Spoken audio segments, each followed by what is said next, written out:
You are exactly where you need to be. If your soul's been craving deeper connection, sisterhood, clarity, or just a break from who the world expects you to be, this episode is your invitation. It's when women travel together.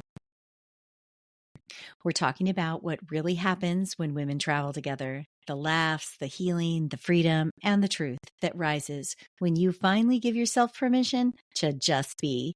This isn't just a trip.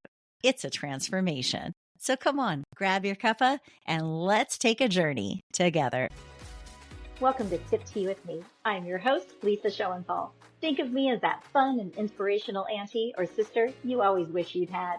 This is a space where we hang out, brew up meaningful conversations about health, wealth, relationships, and travel because life is too short not to live with purpose, passion, and abundance. If you're ready to chase your dreams, find your balance, and make a massive impact, you're at the right table. I'll be sharing real stories, life hacks, and epic wisdom to keep you mindful, energized, and connected. It's all about inspiring and empowering you. So grab your favorite cuppa as we spill the tea on how to create a life that's transformational, empowering, and authentically you, 100%. Let's drink to that and get started.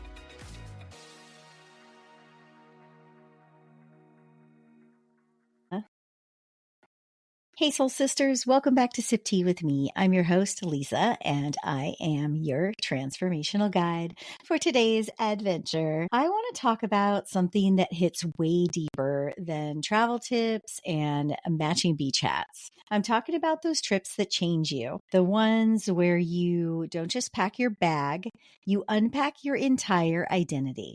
Where you go thinking it's a vacation and you come home knowing it's a damn initiation. So if you've ever traveled with other women or dreamed about it, you already know. It's more than a getaway. It's a soul stretch. It's a truth serum. And it's a sisterhood circle disguised as a swim up bar. So grab your cuppa or a margarita because this episode is gonna be a vibe. So I just want to talk about, in my life, I have traveled a whole bunch with people and I have traveled a whole bunch just as a solo traveler. And the thing that makes those two experiences the same is the people. Whether I have a planned group to India with my friends to dance, or to Peru, to Machu Picchu, to hike again with friends to dance, or to Argentina to dance, or on my own, traveling the world for 3 months to Australia and Bali and Singapore and India and Spain, all on my own. But I was never really alone. I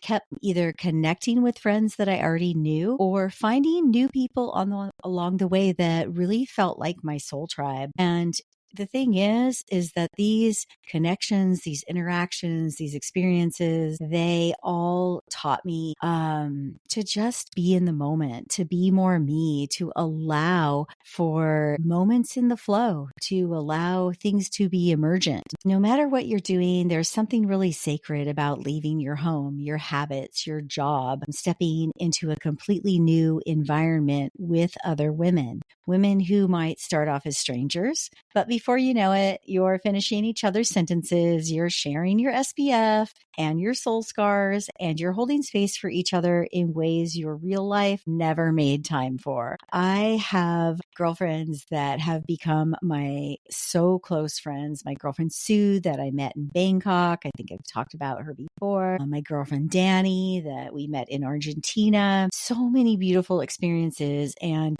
those people, I had no idea who they were. I had no idea they would have such meaning in my life. But I mean, like Sue, I ended up being the officiant in her wedding. So that was a really big deal. And Danny's moved all across the country. She's now settled in a beautiful home in Tennessee. I can't wait to go visit her. But we've really just become parts of each other's lives. And those are just a couple of people that I know who have become really special to me. There's a certain freedom that unlocks when you're away from your routine. You're standing under a new sky with a group of women who aren't asking you to shrink, to fix, to perform. They just want you to show up and be whoever you are in that moment. And let me tell you, yes, there's some emotional heart spills at midnight that are unexpected. And there are some tears when you're just sitting on the beach or on the edge of a river. And yes, someone always shares a story that splits your heart wide open, which is really, really amazing. But also, there's these spontaneous dance parties in the kitchen with zero rhythm, but the maximum amount of joy. There's uncontrollable laughter over inside jokes that no one back home would ever understand. There's over the top inspiration and encouragement when you say something like, hey, maybe I want to start that business. And someone shouts, yes, Queen, you must do it. We are behind you. Because this is what women in motion do. We crack each other open, we light each other up, and we remind each other of our damn magic. One of the biggest truth bombs here is that when women travel together, it's not just a vacation, it's a permission slip. To cry harder, to laugh louder, to dream wilder, to dance like the moon is watching. I mean, one of my most favorite moments in my memories is being in Argentina and being way outside of Buenos Aires in this retreat area with all these other dancers. We took like a 10-hour train ride to get there. No, it wasn't a train. It was a bus. We took a 10-hour bus ride. It had these recliner seats and we kind of slept. After we laughed and cracked up and got to know each other, we did sleep on the way. But when we got to this place and we began dancing, which is always a really deep adventure, right? And the people who show up to dance are very soul-centered. And this was a dance with this beautiful man, Vin Marti. He teaches soul motion and now many other things. And Carmen, who was in Argentina with her group, her tribe of soul motion dancers, she was hosting this event. And Vin, who was the originator, came, and somehow there was like 5 Americans on this trip, and the rest of it was just this really tight tribe of Argentine women who were so, oh my God, when I think of them, I think of how absolutely stunning and beautiful and authentic and natural they were in their movements and their sensuality and their comfort with their bodies. They were so beautiful. Anyway, they invited us in and they said they were so surprised that Americans would ever show up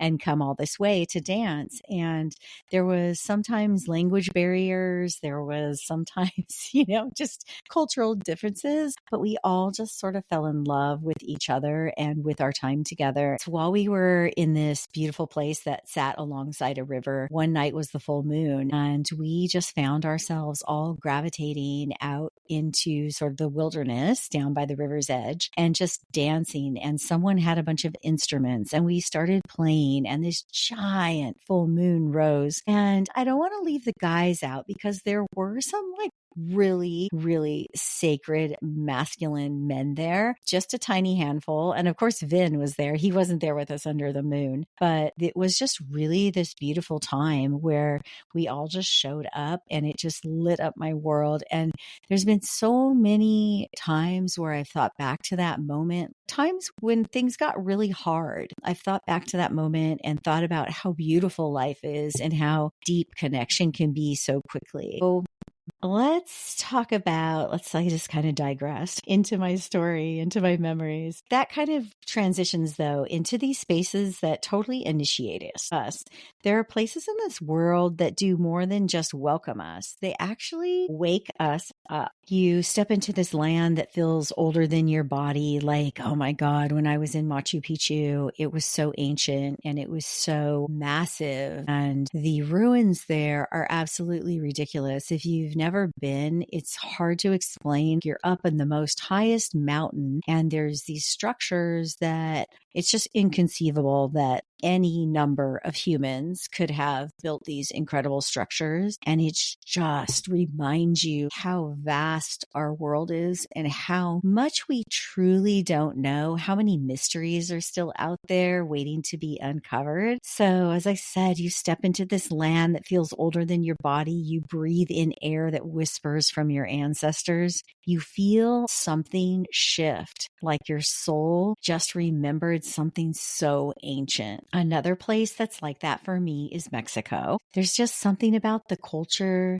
the rituals, the colors, the heartbeat of the people, the music, the way the generations gather together to celebrate everything. It invites you to remember your roots, even if you don't know them fully. It reminds you that life and death aren't separate, that honoring the past is part of fully living in this moment. When we travel with intention, especially during times like in Mexico for me, Dia de los Muertos, something wild and beautiful happens. We remember what matters. We rebirth parts of ourselves we forgot we're super sacred. We radiate in our uniqueness without any bits of shame. It's not about a retreat. It's about returning to the body, to the breath, to your brightness. That's what travel does for us. And it does it 1,000 times greater when we do it together. The most powerful places aren't the ones that impress your eyes.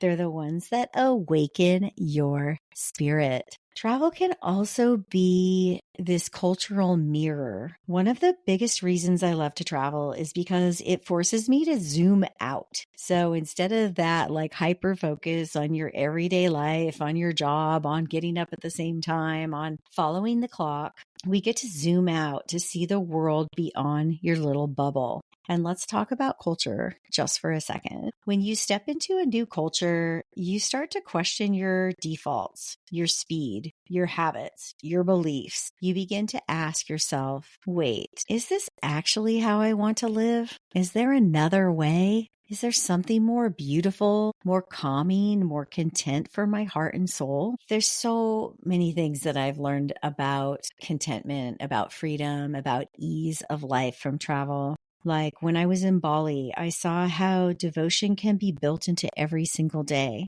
how offerings and pausing to honor spirit and the gods, how choosing peace can absolutely shift your nervous system and your joy. In Spain, I learned how to slow down, to eat like it matters, to have long, loud meals with wine and story and soul. In Thailand, I felt joy in the smallest interactions, just a smile from a stranger, a respectful bow, the way they have reverence for their elders and for their Buddhist traditions. In ByronBay, Australia, where I visited just this last March, I felt how the ocean is a church. I feel that anyway. I feel like that's where I worship all the most beautiful things in life, but they know how to really celebrate it. Like the ocean is to be worshipped. Community is currency, and everything breathes in rhythm with nature. No one's rushing, but everything is happening.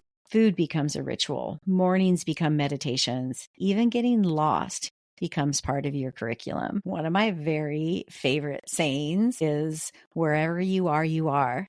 And sometimes you just have to get lost to get found. Travel doesn't just expand your mind, it softens your judgments, it rewrites your rhythms, and it shows you new ways to live that your soul may have been starving for, actually craving, and you didn't even know it. And maybe that's why it feels so healing, because when we experience other ways of being, we get to choose differently. We get to reclaim our pace, our priorities, our peace. For me, it's like I always find my natural rhythm, and I'm sometimes surprised by it because I've been so assertive in my life. Like as a sales rep, I was, top sales rep. And even when I was younger, I was always achieving something, whether it was sport or being in leadership in school and becoming class president and doing the class competitions. And then it was like I went to college really early, and then I got married really early, and then I was successful in my career very early. And then I did all the other things, right? Became a flight attendant and got all my certifications. When I'm traveling, I just find myself back in my natural rhythm. And my natural rhythm, my soul's rhythm, is more calm. It kind of likes to hide in a cave and relax and read and write and be quiet and not be social all the time and not be driven all the time. It likes to connect with my dreams and nature to kind of feed my creative juices. And just when we're in the pace of our lives, we forget that. Or maybe it could be the opposite for you. It could be that you're very slow paced in your life. And when you travel, you have this huge burst of energy and you just want to go for it all the time. So we're all very different, right? But that's why we have to go, to kind of feel ourselves out. Travel definitely breaks and remakes us. Let's get real. Travel isn't always graceful. It's delayed flights, weird smells, unexpected tears at dinner, but all of it is an initiation. I mean, I had this trip to India. My beautiful friends live in part of the time. Now they travel all over the world dancing, but Philip and Sabine, they were living in India. They still do part of the time. And they teach these beautiful dance retreats with their business is Sura Soul. And we knew each other through some other dance modalities at the time. But anyway, I went to India this is years ago. God, I think it's maybe 15 years ago, and danced with them. And this trip was like every single thing I did was an initiation. It was like everything. I had this little motorbike. I mean, it's a moped. Like if you were in the 80s, or I don't know when mopeds began, but little motorbikes that pretty much you pedal them to get going.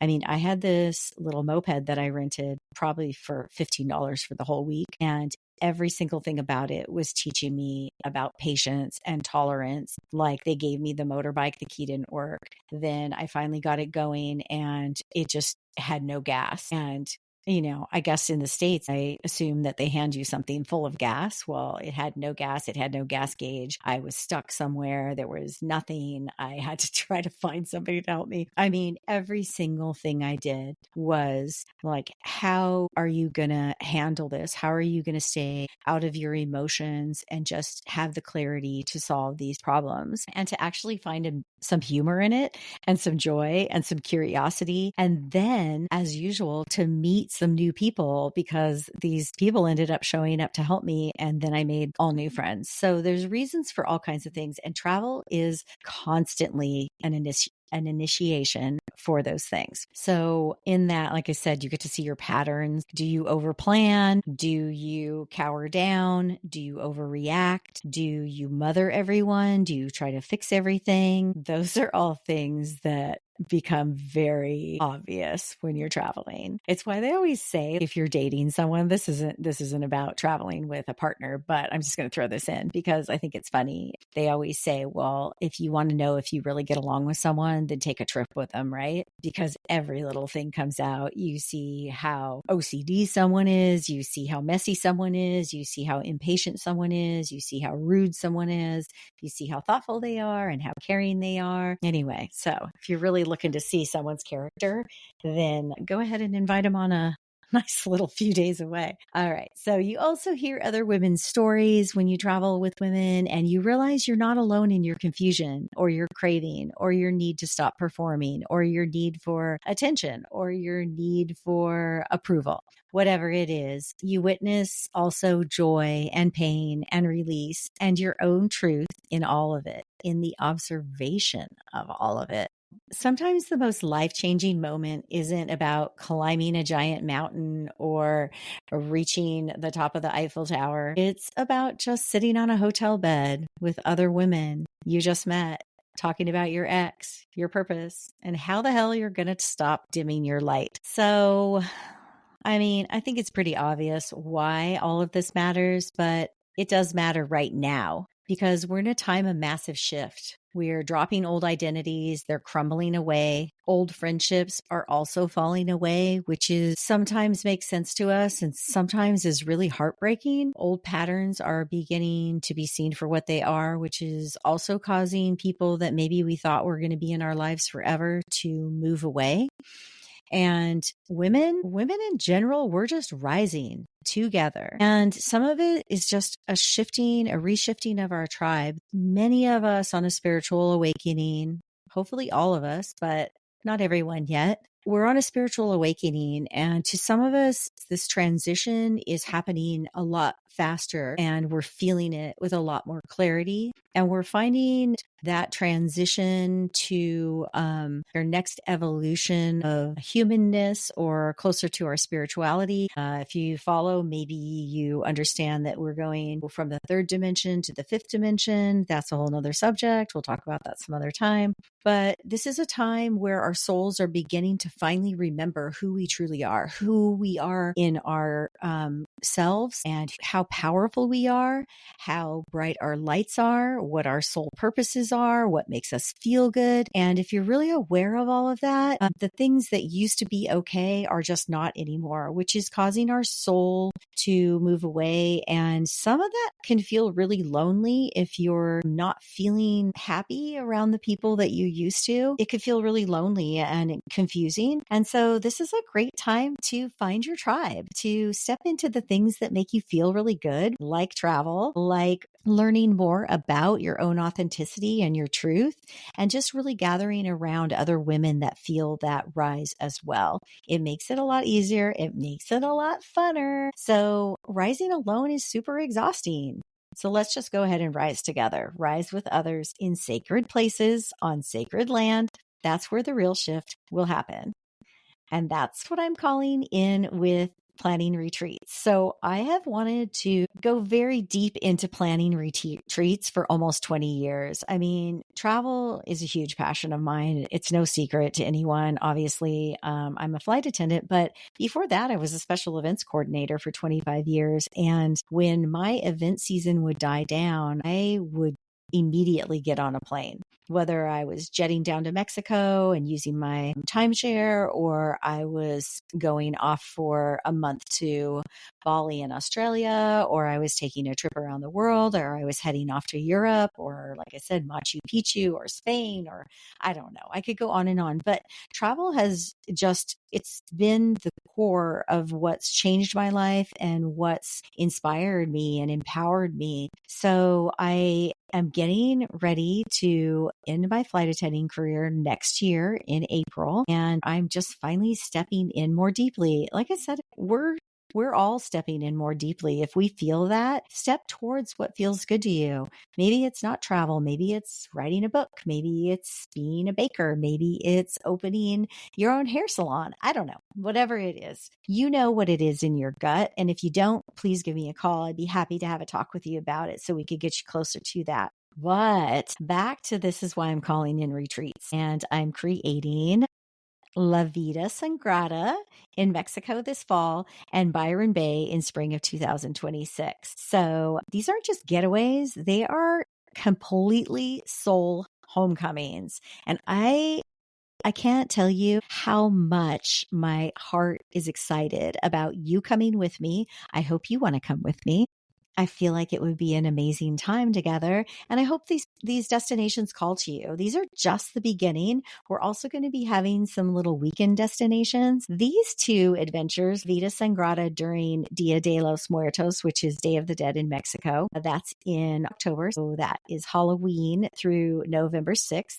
And then ByronBay, which is it's one of my favorite places on the planet. It's in Australia, a few hours by plane north of Sydney and just below Brisbane. So it's magical. I was just there for the second time in March, and it was absolutely magical. We were at like a crystal I don't even remember what it was called, but there's like all these crystals and Buddhas. And then we swam in a tea tree and just walked on the beach. And there's so much beautiful energy, tons of farmlands where they have farm to table food. And it's just absolutely stunning. Anyway, that's going to happen next spring. And if there's a destination that you think you want to go to and you want to throw it out to me so that I plan something for all of us to go together, please let me know. You can always DM me on my socials. You can go over to my website at lisashowenthal.com and send me an email. If you have my phone number, just phone me. It'd be nice to hear your voice. But first, we're doing Vita La Sangrada. And like I said, these are huge soul opening, busted open, have fun with your girlfriends, but really get deep into it adventures. So if you want more information about that, get on my mailing list over at lisaschoenthal.com. So we do have some journal prompts for this episode. The first one is this: grab your journal, fill up your tea, put this on pause. It's okay. But when you're ready, take in these journal prompts. What have I been longing to say, but I haven't had space to express? What have I been longing to say, but I haven't had space to express? I wrote this journal prompt specifically because I feel like some of what's going on right now, like I said, some of us are in this place where I have things I want to say, but I don't really feel like I have the right people around me to say them. I need a new soul tribe. I need some new girlfriends. I need some time away so that I can really suss it out and have great conversations. So what have you been longing to say, but you haven't had space to express? What kind of women would I love to travel beside? Who would you want to express those things to? Who are these women? What do they feel like? What do they look like? What do they act like? Not look like are they blonde or brunette? But I mean, what do they like? How do you feel? Because your soul does have a certain vibe to it, right? Like my soul tribe is kind of, I have a very eclectic soul tribe, but more and more it's, I have my business soul tribe, and the people who've come into my life lately in my business soul tribe are a little bit more professional, but they are also super duper fun. They're totally down for a good time. So I'm loving that. And then my soul sisters are more, they're not all yogis, but they like to dance, and they're a little boho, and they like the ocean, and they wear their flip-flops with their, sundresses, and they're a lot more casual. The whole dressing up to be seen is not really a thing. It's just more like what feels good to me, what's comfortable, and how am I going to be able to sit cross-legged and have a great conversation, enjoy the moment. So what kind of women would I love to travel beside, and who would challenge and cherish me? I see all of you. When I dream up these dreams of these trips and taking you with me on these trips, I see you. I see your beautiful smiles and your deep hearts and your openness and your willingness and your curiosity and your joy and your bits of silliness that have maybe been stifled. I see you set free. I see you just finding your way on these trips with me. These 2 trips to Mexico and to ByronBay, I haven't mentioned it, but my beautiful soul sister Leah from Sydney is going to be hosting these retreats with me, and she is absolutely divine. And guess what? I met her. I'm going to be doing an interview with her next week, so I don't want to give too much away, but I met her through my Australian sister. Like, she's like my family member. Her name is Lisa as well. And these are my favorite people in the world. And Lisa and I have known each other since my brother brought her home. God, I don't know, 35 years ago. I don't know how long ago it was. It was a long time ago. He traveled to Australia, and with our friend Craig. We have a lot of friends. Australia is my soul's home, in case I haven't mentioned that in a long time. And it's where my heart is happiest. Anyway, my Australian sister, as I call her, Lisa. Of course, I've been to visit her a million times, and Leah is her really good friend. And when Leah and I met, we just completely connected. She also teaches yoga. We have a whole bunch of other things in common that I'm going to leave you dangling on so that you can tune into our interview that's going to happen next week. So number 3 of these journal prompts, I've kind of keep getting off track, but I'm coming back on track. So number 3 of the journal prompts is, what places feel like medicine to my soul?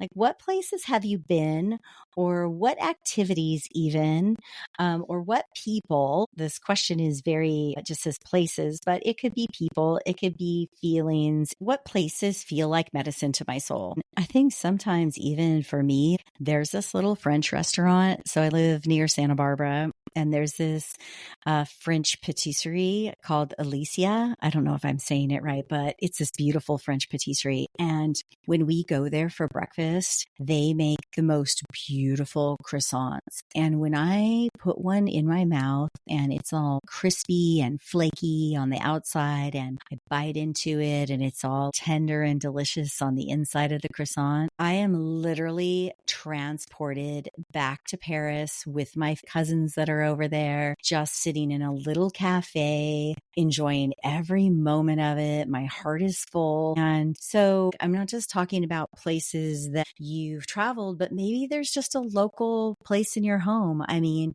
places that feel like medicine to me are places like that little patisserie or the ocean. I took a walk today. I have a little goal that I'm going to walk every day for at least 10 minutes, which is not very much, but I usually walk for an hour. So I'm trying to just get to the beach every day. And today was so beautiful and it absolutely was medicine. Everything from my eyes, taking it in, to my ears, hearing it, to my feet, feeling the sand, to the breeze against my face. Oh my God, it was a feast for the senses. So what places feel like medicine to your soul? And number 4, what version of me is ready to rise? And where does she belong? What version of me is ready to rise and where does she belong? So as I was saying before, an example of this for me personally is the version of me that's, oh my gosh, she's basically screaming at me daily, but I'm giving her a lot of attention. So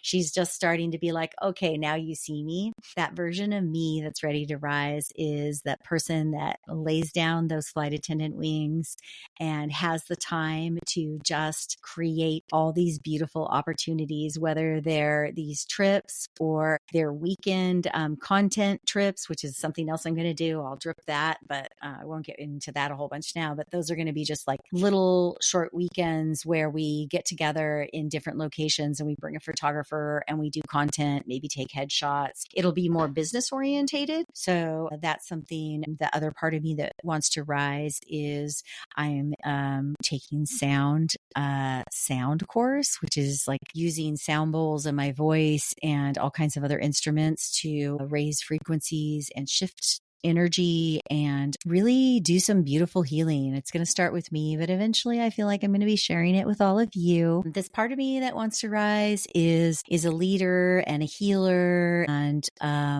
I'm really tribal. I believe everybody has their specific gifts, and when we get together and bring those specific gifts, that we help each other become even more powerful, just like a tribe would. So yeah, that version of me that's ready to rise is actually just my authenticity. It's my truth. It's all the parts of me that resonate with my heart and soul and that help attract people like you who feel the same way. So where do you belong? The version of you that's ready to rise, and where does she belong? Who are the people she belongs around, and where does she want to be? All right. Some affirmations that I've got for you is the first one is, I am ready to belong fully, deeply, authentically. I am ready to belong fully, deeply, authentically. You can even shift this affirmation to, I belong fully, deeply, authentically right now in this moment. Number 2, I magnetize soul-aligned women into my world. Basically, I attract soul-aligned women into my world. I heard someone the other day say this that was so great, and I wish I could remember who said it so I could give them the credit. I can't remember. I'll try to put it in the notes if I remember. He was saying, rather than doing your affirmations so much with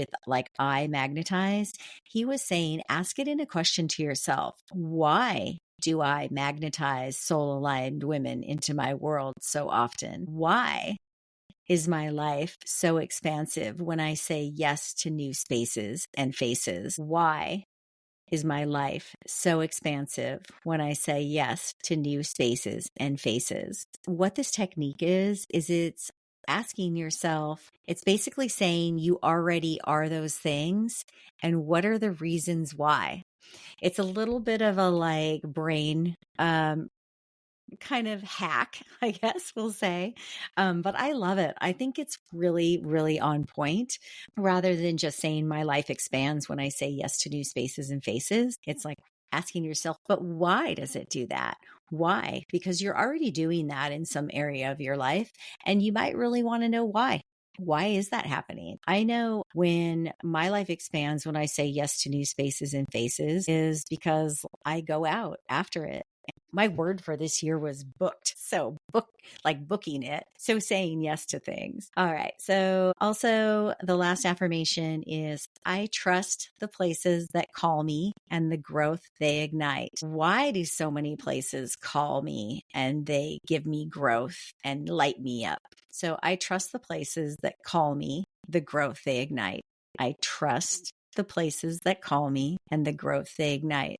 This is really about trusting your gut. We've talked about trusting your gut so many times, using your intuition, really sitting with yourself so that you can hear that voice that talks to you from within. Trusting your gut is one of my very most important things. I write about it in The Men We Meet. There's nothing better than this. It's hard to do when there's so much crazy going on around us and so much input and our phones and people and all the things. But if you can get quiet just for a few moments, a few times a day, you will hear yourself talk to you. So this is, again, I trust the places that call to me and the growth they ignite. All right. So maybe it's time, my dears, time to plan your next soul adventure, or maybe, just maybe, it's time to say yes to something that's already calling your name. I want to thank you so much for being here with me. I appreciate you listening, for showing up for yourself, and for being a part of this beautiful community we're building together. I see you. I honor your journey, and I am so dang grateful that you are here showing up. Again, I'm just going to say head on over to lisashowenthal.com to join the email list. That's going to be in the show notes, and it's on all my socials. But head on over there. You can join that email list. You can get the free journal prompts for transformation and self-discovery. Please grab that. You can message me directly, like I said before, if you're curious about upcoming retreats in Mexico or ByronBay, but just definitely get on the email list. We're going to launch in the next week. And of course, you can follow me on all the socials. I'm on IG and Facebook as Lisa Showenthal. I'm on TikTok as Sip Tea with Me. And of course, you can find me on LinkedIn and all the other those things. What I would love for you to do, if you haven't already, I don't know what player you're listening on, but I am trying to grow my YouTube channel. So if you haven't subscribed to me over on YouTube, I'm going to start posting some video there pretty soon. So if you haven't subscribed, please go on over to YouTube and just hit that little subscribe button. On any of the players, I would super appreciate you leaving a 5-star review, sharing it with your friend who's ready to rise up or join our tribe. And again, with so much appreciation, I'm going to sign off with love from Lise.